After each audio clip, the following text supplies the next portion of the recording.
بسم اللہ الرحمن الرحیم۔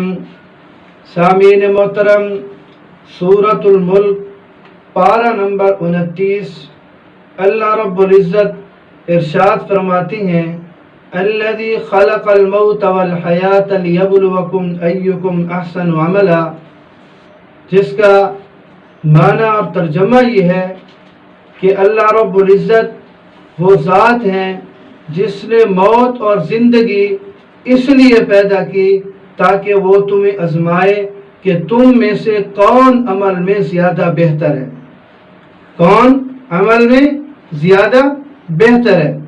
مشہور مفسر قاضی عیاض رحمۃ اللہ علیہ اس آیت کی تفسیر میں فرماتی ہیں کہ یہ بہترین عمل، یعنی تم میں سے عمل میں زیادہ بہتر یہ کون ہے، تو وہ فرماتی ہیں کہ بہترین عمل وہ ہے جس میں دو شرائط پائی جائیں۔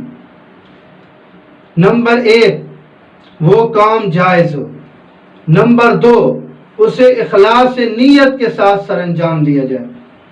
تو جس عمل میں یہ دو چیزیں پائی جائیں کہ وہ کام بھی جائز ہو اور اخلاص نیت کے ساتھ بھی کیا جائے تو وہ ہے بہترین عمل۔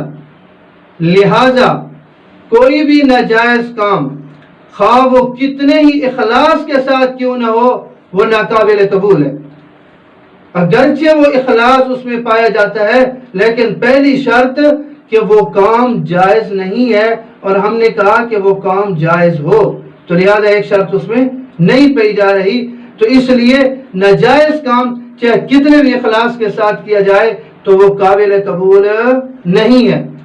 اسی طرح کوئی بھی جائز عمل ہو خواہ وہ کتنا ہی باعث ثواب کیوں نہ ہو، لیکن اس کے اندر جب اخلاص نہیں ہوگا تو وہ قابل قبول نہیں ہوگا۔